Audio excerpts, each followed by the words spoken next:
Today we are going to learn about IVIVC, in vitro in vivo correlation. But this is not the one topic which I am going to teach, because before going to IVIVC you need to have the basic knowledge also. So we'll see the connected topic to the IVIVC. So we'll see bioavailability, we'll see bioequivalence, we'll see what is in vitro in vivo correlation, and also we'll see what do you mean by biowaiver in a short form. I'm not going to teach as per the definition and this what it says. No, we'll take a real life scenario and we'll try to track this as a story.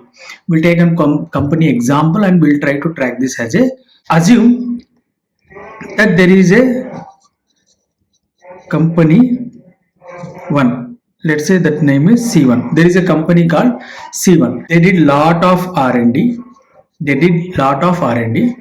Through R&D they found a drug for particular disease. Through R&D they found a drug for particular disease. Because they did R&D, they went for patenting. Okay, they patented this drug. So they enjoy the exclusive rights of patent and they created the drug, and after 20 years, the patent will expire. After 20 years, the patent is going to expire. Now, company C2. So we have company C2 who also manufacture the same drug. Because its patent is expired, now this drug D, which is manufactured by company C1, let's say the company C1 manufactured the drug D in tablet form, that is T1, tablet T1. So the drug D is available in the tablet form. We call the tablet form as T1. Because its patent is expired, now this tablet or this particular drug will become generic. Okay. When the patent of the drug is expired, that drug will going to become generic. We call the drug as a generic drug. Now this company C2 want to use the generic drug. They want to use this generic drug and they want to prepare their own tablet, that is T2. Remember, T1 is the tablet of company C1. They want to prepare the same tablet T2. Here company C1 will give only the drug.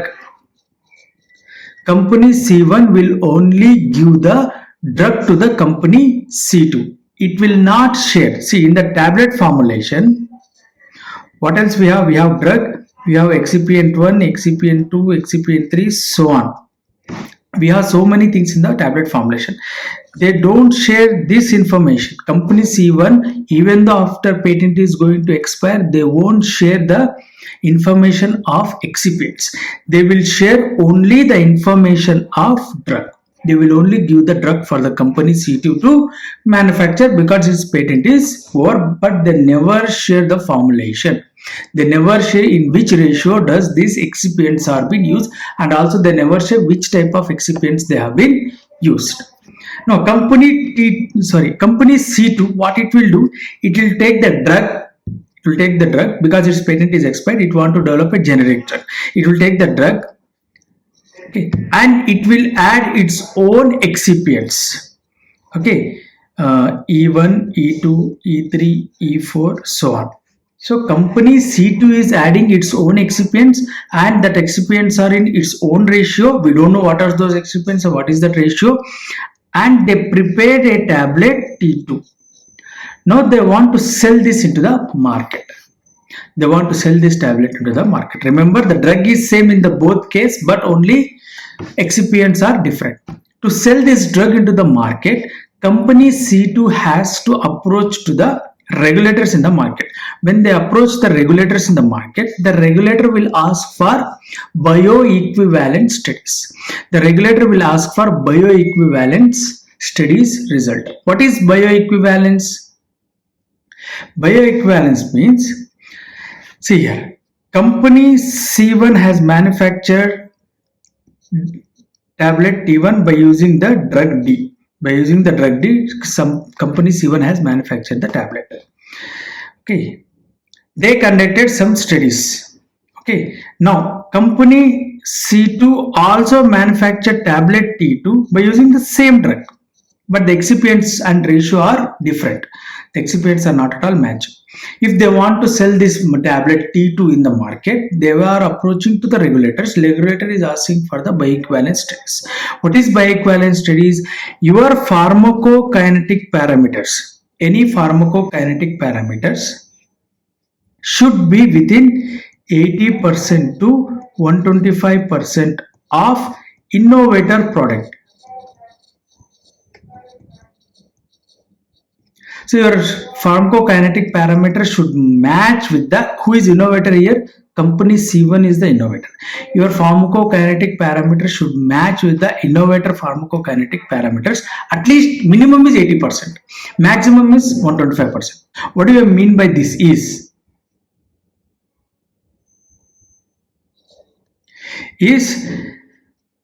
one parameter we have bioavailability.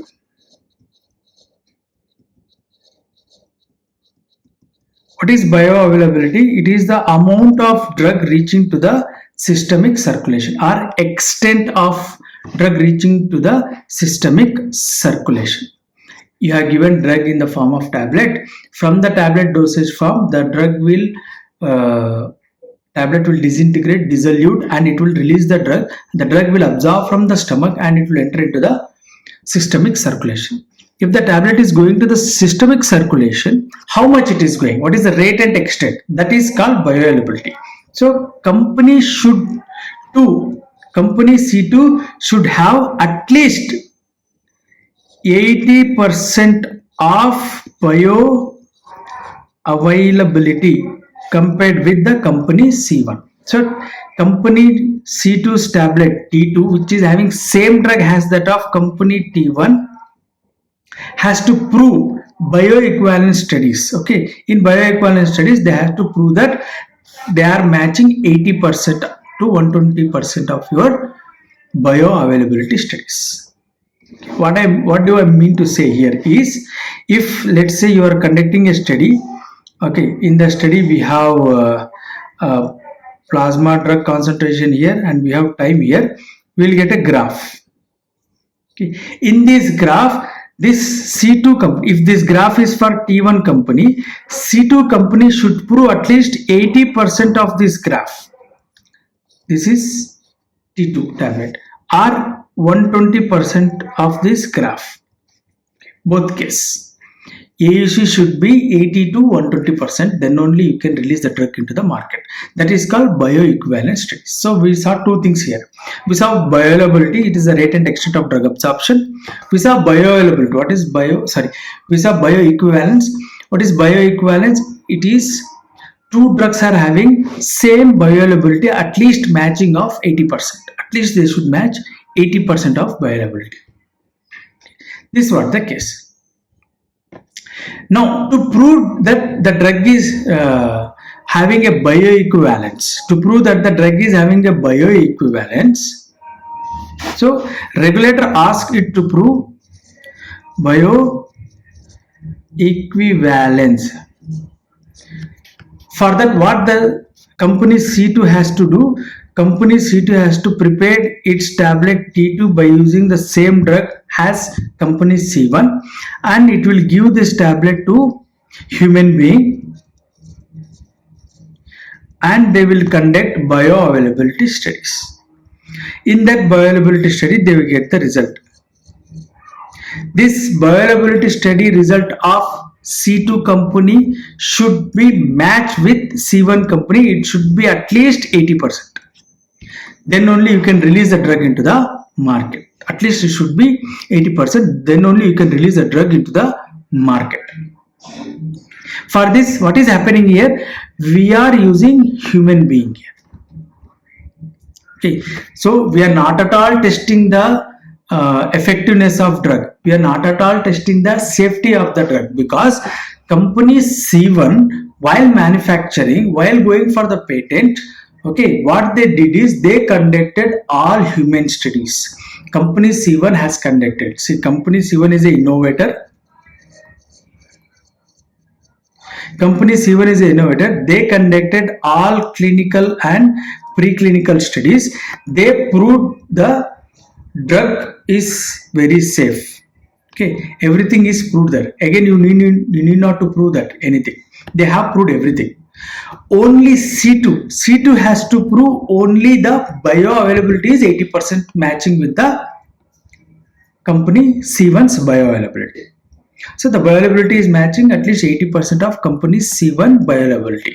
Just to prove this, they have to conduct the human studies. So I don't want to conduct the human studies for bioavailability studies. I don't want to conduct the human studies for bioavailability studies, because we are not at all testing the drug safety and everything, because drug is old, which has proven its safety and efficacy in clinical trials. Everything has been proved. No need of going for human studies. I don't want to use human being. Company C2 don't want to use human being just because they want to prove the bioavailability.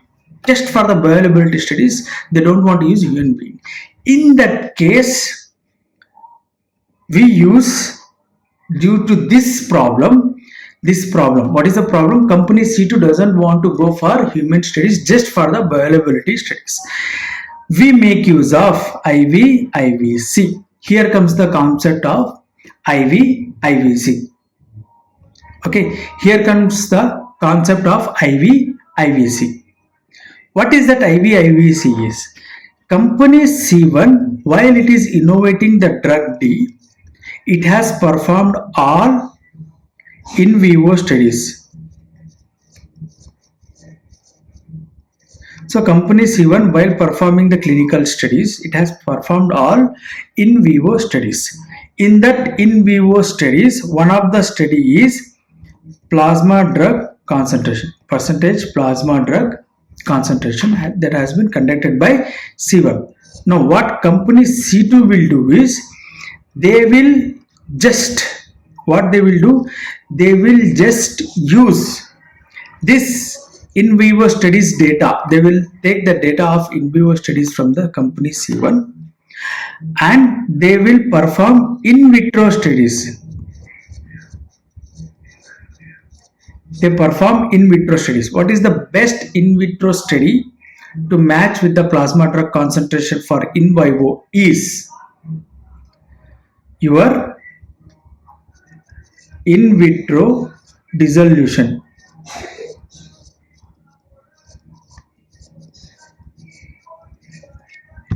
Your in vitro dissolution studies is the best studies to match the plasma drug concentration in vivo studies. So what company C2 will do now, instead of going for human studies just to prove its bioavailability, or you can say bioequivalence studies, they will use their in vitro dissolution data. They will take their own tablet. They will perform in vitro studies for tablet 2, their own tablet. Drug is same, but the tablet is their own tablet. Excipients ratio and excipients are not matching. Tablet T1 excipients are different. Tablet T2 excipients are different. Only the common thing between tablet T1 and tablet 2 is drug. Drug is same between tablet T1 and tablet 2. Tablet T1 is of innovator product. We already know this. Now, what they will do is, they will take tablet T1's percentage plasma drug concentration. They'll put that on y-axis. They will take their in vitro drug release studies. What is the thing we get in vitro drug release studies? That is cumulative percentage drug release, CDR, percentage CDR. Okay, they will take the in vitro data of your T2. They will match that in vitro data of tablet T2 with the in vivo data of tablet T1. And if they got good correlation, if they got points like this, we have good correlation. Okay, this is called in vitro, in vivo, already in vitro, in vivo correlation. This is called in vitro, in vivo correlation. This type of correlation we call it as type A. If they are correlating point by point, They are taking percentage plasma drug concentration and percentage cumulative drug release, and they are correlating point by point. That we call it as type A correlation. Next, we have type B correlation also. What is type B correlation? Type B correlation is we'll take mean value of in vivo and in vitro. We'll take mean value of in vivo data, we'll take mean value of in vitro data, mean value of your plasma drug concentration, mean value of cumulative drug release, and we'll try to compare this. That type of correlation is called type B correlation. IVIVC of three types. Okay, type A, type B. Okay, type A is point by point correlation. This type of is called type A. Type A correlation. Type B is taking the mean value of these two, and we have type C. Single point correlation. Type C. You can correlate either Cmax or AUC or Tmax. Anyone. One point you can correlate. You can take the Cmax, or you can take AUC, or you can take Tmax. Cmax of in vivo is compared with Cmax of in vitro. Tmax of in vivo is compared with Tmax of in vitro. That is called single point correlation. Okay, this is type C correlation. In the type C correlation, we are going to correlate only with the one point. Either we'll take Cmax, AUC, or Tmax. If you want to correlate with multiple point, and also we have type C is also another type, that is multi-point correlation is also there in type C. In type C we have multi-point correlation also. Here we use many points, like we use Cmax and Tmax together, or Cmax, AUC and Tmax together. That is called your multi-point correlation. So by this three method, I will perform IVIVC studies. I will perform IVIVC studies, and I will prove that innovator's drug and my drug is having 80% bioavailability. That is, innovator drug T1 is equal to 80% equal to generic formulation T2. Innovator formulation T1 tablet 1 is equal to 80% of T2. So T2 is matching with innovator in 80%. What is that 80% match? That is either point to point correlation as a type A, or type B mean correlation, or type C single point, that is Cmax, AUC or Tmax, or multi-point correlation. By this correlation I will prove that it is having this much percentage correlation. Means what I just did now is, through IVIVC I minimize the use of human being just for bioavailability studies. Just to prove my drug is bioequivalent, I want to release the drug into the market.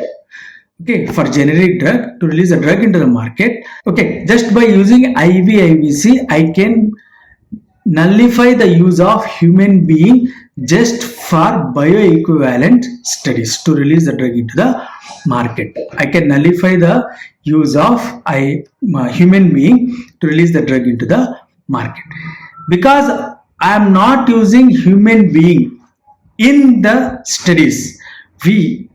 What is human being? He is a living organism, so we call it as bio, and I am waiving off his use in the bioavailability studies. Then we call it as waiver. What is biowaiver? Through IVIVC, what I am doing is I am collecting innovator products plasma drug in vivo data. I am conducting my products in vitro data. I am correlating that in vivo data and in vitro data, and I am proving that my drug is having 80% bioequivalence, or you can say my drug is bioequivalent to innovator product. By doing this, I just waived off the use of human beings just for the sake of bioavailability studies. This concept is called biowaiver. I just waived off the use of human being, hence we call it as biowaiver. So that's how all these three things are linked with each other. I hope you understand. Thank you.